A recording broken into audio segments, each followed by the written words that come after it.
میں کلیات اقبال میں بال جبریل پڑھ رہا تھا۔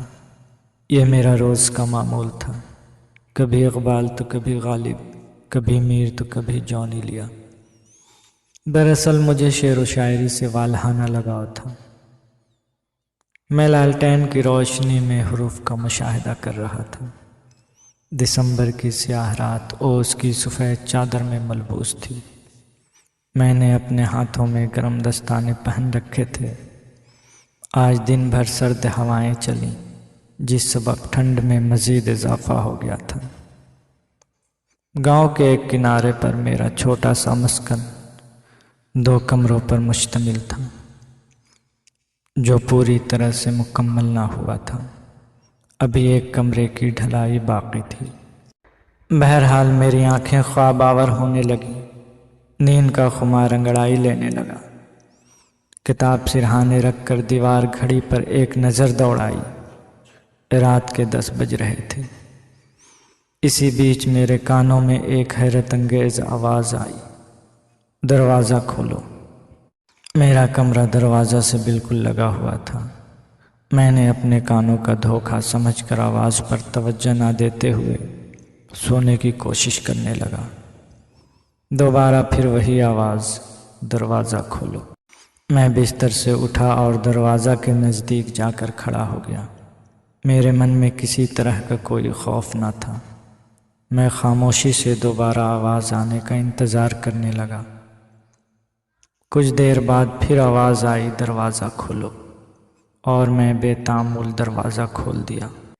سفید ساڑی میں ملبوس ایک عمر رسیدہ خاتون، آنکھوں میں نایاب سی چمک، ہاتھوں میں ایک سرخ مائل چھڑی، بکھرے بکھرے سے بال، کچھ سفید تو کچھ سیاہ۔ چہرے پر پڑی جھریوں سے عمر کا اندازہ بخوبی لگایا جا سکتا تھا۔ آپ کون ہیں اور اتنی رات گئے، کیا بات ہے؟ میں اس خاتون سے مخاطب ہوا۔ اس کی آواز میں روانی تھی۔ وہ بار بار ایک ہی لفظ دہرا رہی تھی، چلو جلدی چلو۔ گاؤں اور اس کے اطراف کے لوگ مجھے ایک چارہ گر کی حیثیت سے جانتے تھے۔ لوگوں کا کہنا تھا میں ایک تجربہ کار ڈاکٹر ہوں۔ بہرحال میں نے ادویات کا تھیلا اٹھایا اور باہر آ کر دروازہ مقفل کر دیا۔ کہاں چلنا ہے؟ میں نے خاتون سے پوچھا۔ میرے ساتھ چلو، اور میں خاتون کے پیچھے چلنے لگا۔ گاؤں سے نکلنے والی ایک چوڑی شاہراہ پر ہم دونوں کے قدم اجلت رفتار ہو گئے۔ فضا میں پھیلی ہوئی بوندیں بھاپ کی خنکی پا کر زمین پر ٹپک رہی تھی۔ پوس کی سردی اپنے شباب پر تھی۔ حالانکہ ہم نے گرم کپڑے زیب تن کر رکھے تھے، اس کے باوجود بھی کافی ٹھنڈ محسوس ہو رہی تھی۔ لیکن مجھے یہ سوچ کر حیرت ہو رہی تھی کہ خاتون کے بدن پر ایک بھی اونی کپڑے نہیں ہیں، فقط ایک ساڑی لپیٹ رکھی ہے۔ ہم گاؤں کی سڑک کو پیچھے چھوڑتے ہوئے جنوب کی جانب جانے والی پگڈنڈی پر گامزن ہو گئے۔ میں خاتون سے جب بھی کچھ پوچھنے کی کوشش کرتا، وہ ہمیشہ یہ کہہ کر ٹال دیتی، جلدی چلو۔ رات کے گھور سناٹے میں ہوا کی سرسری آواز میرے کانوں میں ایسی معلوم ہو رہی تھی جیسے کوئی پھٹی بانسری پھونک رہا ہو۔ میرے گھٹنے دکھنے لگے۔ میں کھڑا ہو گیا اور منہ ہی منہ بڑبڑانے لگا۔ میں اور مزید مسافت طے نہیں کر سکتا۔ اب اور کتنا دور چلنا ہے؟ بس کچھ ہی دوری پر میرا آشیانہ ہے، چلو، خاتون پرخلوص لہجے میں بولی۔ اسی درمیان مجھے کچھ ہی فاصلے پر 2 اجنبی شخص دکھائی دیے۔ وہ ہماری طرف ہی آ رہے تھے اور دیکھتے دیکھتے دونوں قریب آ گئے۔ اثاثہ اور افتاح، تم ادھر کیا کر رہے ہو؟ خاتون سخت لہجہ میں دونوں سے مخاطب ہوئی۔ اس سے پہلے کہ میں کچھ بولتا، خاتون بولی، یہ دونوں میرے لخت جگر، میرے بیٹے ہیں۔ ایک کا نام اثاثہ اور دوسرا افتاح ہے۔ اثاثہ اور افتاح دونوں ایک دوسرے سے لکنت زدہ زبان میں باتیں کر رہے تھے۔ سن کر ایسا لگ رہا تھا جیسے کوئی بچہ اپنی توتلی زبان میں کھلونا لینے کی ضد کر رہا ہے۔ دونوں طویل قد کے تھے، آنکھوں میں عجیب و غریب چمک تھی۔ خاتون کی طرح ان کے تن پر بھی کوئی اونی کپڑے نہیں تھے۔ ہم لوگ آگے کی طرف بڑھ رہے تھے۔ جس پگڈنڈی پر ہم چل رہے تھے وہ زمین ناہموار تھی، اس سبب میری نظریں مسلسل میرے قدموں پر ٹکی ہوئی تھی۔ ہم پہنچ گئے۔ خاتون کی بے ساختہ آواز میرے کانوں سے ٹکرائی۔ میں نے اپنی نظریں اوپر اٹھائی، کئی چھوٹے بڑے مکانات دکھائی دیے۔ انہیں دیکھ کر ایسا لگ رہا تھا جیسے ان سب کی تعمیر سینکڑوں برس پہلے ہو چکی ہے۔ سبھی مکان کے دروازے مقفل تھے۔ اس بستی کے درمیان میں ایک عالیشان برگد کا درخت تھا، جس کی شاخوں پر سینکڑوں چمگادر لٹکے ہوئے تھے۔ یہاں ہم چاروں کے علاوہ اور کوئی دکھائی نہ دے رہا تھا، فقط چند بلیاں ہمارے ارد گرد طواف کر رہی تھیں۔ ہم ایک مکان کے نزدیک پہنچے۔ باہر برآمدہ میں ایک قندیل جل رہی تھی۔ خاتون نے اثاثہ کو اشارے سے کہا دروازہ کھول دو، اور خاتون مکان میں داخل ہو گئی۔ اثاثہ اور افتاح نے مجھے باہر ٹھہرو کہہ کر وہ دونوں بھی مکان میں داخل ہو گئے۔ تقریباً 5 منٹ تک میں کھڑا ہو کر اندر بلائے جانے کا انتظار کرتا رہا۔ میرے گھٹنے دکھنے لگے تھے۔ میں سوچ رہا تھا کہ رستہ بھر خاتون یہی کہتی آ رہی تھی جلدی چلو، پھر تاخیر کی وجہ کیا ہو سکتی ہے۔ اسی بیچ بستی کے پچھم جانب سے ایک شخص میری طرف آتا دکھائی دیا۔ اس کے قدم کشاں کشاں میری طرف بڑھ رہے تھے، اور چند لمحہ میں وہ میرے قریب آ گیا۔ کیا تم ڈاکٹر ہو؟ وہ شخص مجھ سے مخاطب ہوا۔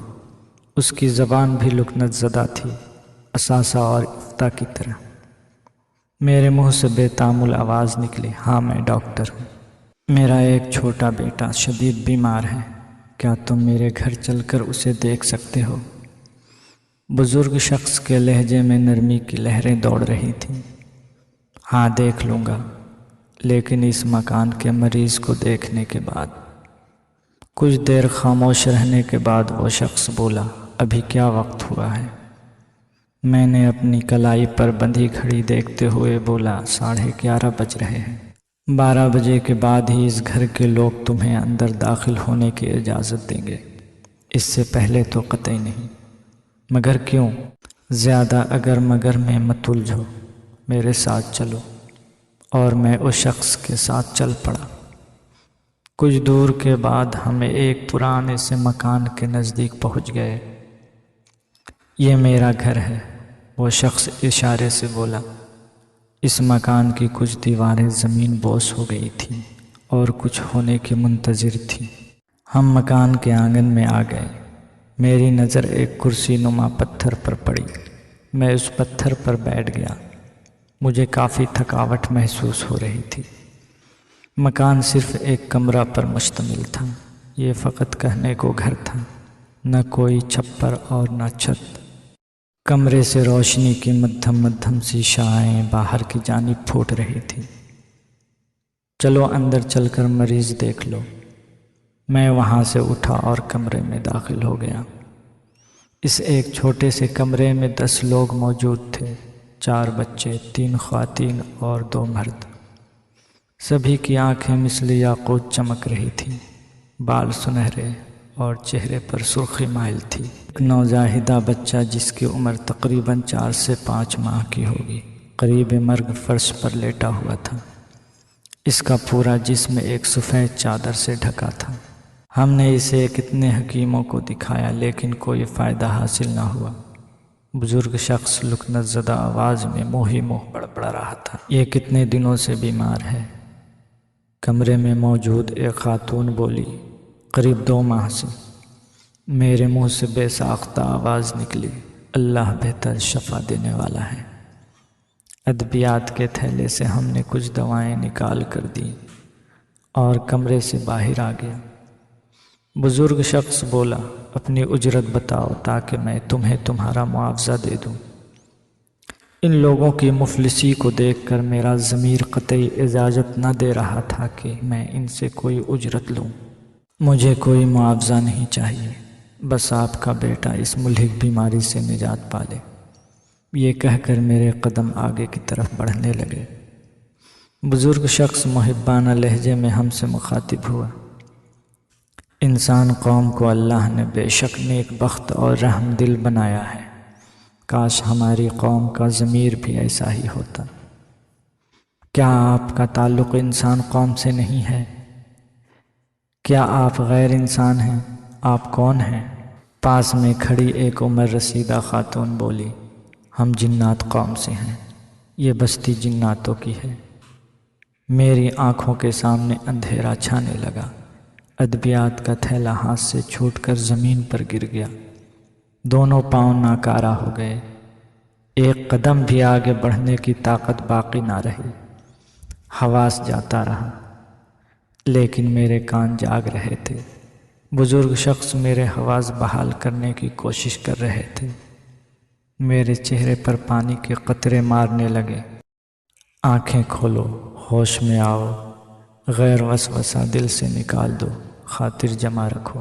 یہ پوری بستی کافر جناتوں کی ہے، لیکن میں اور میرے اہل خانہ یکتا پرست ہیں۔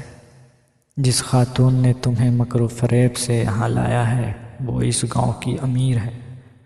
اس کے یہاں کوئی بیمار شخص نہیں ہے، وہ ہمیشہ کسی انسان کو بہانہ بنا کر لاتی ہے اور اسے ذلیل و پریشان کرتی ہے اور اس کے حواس بگاڑ کر اس پر قابض ہو جاتی ہے۔ جن قوم کا ماننا ہے ہم انسانوں سے اعلیٰ اور برتر ہیں، لیکن ہم آج گواہی دے رہے ہیں انسان سب مخلوقوں میں افضل ہے۔ میں اپنی آنکھیں بند کیے بزرگ جن کی سب باتیں سن رہا تھا۔ کچھ لمحہ بعد جب میں نے اپنی آنکھیں کھولی تو اپنے مکان کے مقفل شدہ دروازے پر خود کو بیٹھا پایا اور ادبیات کا تھیلا سامنے فرش پر گرا ہوا تھا۔